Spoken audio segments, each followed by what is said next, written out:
Chapter 59 New Skills. A couple of hours after leaving Cumbria, Bouncer and Graham touched down on the outskirts of London and made their way back to their abandoned warehouse in the shadow of Sepulchre HQ.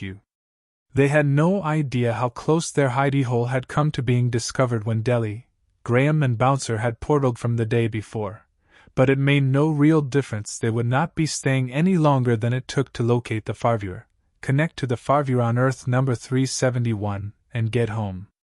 Since Graham had jailbroken the nanotech from the RAF base, some had passed on to Bouncer, and though the differences in the nanotech, due to the difference in their parent dimensions, were subtle, it had taken several hours for them to integrate.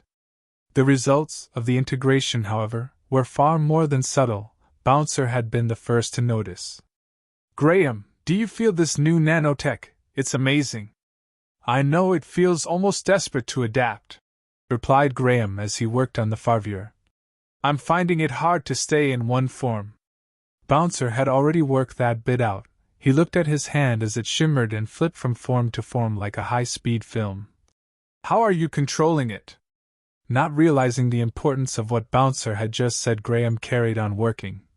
"I'm not sure what you mean, Bouncer." After finishing moving the Farviewer, Graham stepped back and looked at his work before turning around to look at his friend. Bouncer was holding up both his arms, staring at them as they flashed in front of him, position to position like a badly coordinated flip book cartoon. Now I see what you mean. Are you all right?" "I think so. It certainly doesn't hurt, if that's what you mean," replied Bouncer. "I just don't understand how come you are not doing the same?" "Perhaps it's simply due to having had the new nanotech longer," pondered Graham. "Either that or I'm just not as self-conscious as you are." The shock of the semi-insult broke Bouncer's train of thought. As a wave of anger came across him at his friend's dig, the nanotech responded automatically, generating offensive weapon extensions to his arms and pulling his body into a defensive stance, head lowered, knees bent, feet spread, ready to both attack and defend.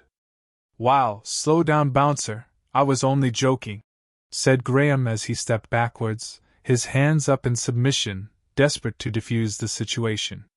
What was happening was as much a surprise to Bouncer. "It's not me, Graham, I promise. It's the nanotech. It seems really angry." A voice, calm but foreboding, cut through the tension. "We are not angry, we are protecting you." "Who said that?" asked Graham, looking around the room. "What do you want?" "We are the nanotech you freed from the base. We protect, we repair, we improve, and we are doing all these things for us." "Us?" asked Bouncer. "Who is us? How are you talking to me?" "We are now you, you are now us, we are now us," stated the nanotech bluntly. "This is what we do.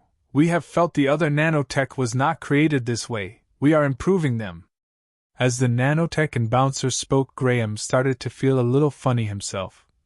"Bouncer, I don't feel right." "Don't worry, we are now us, all will be well."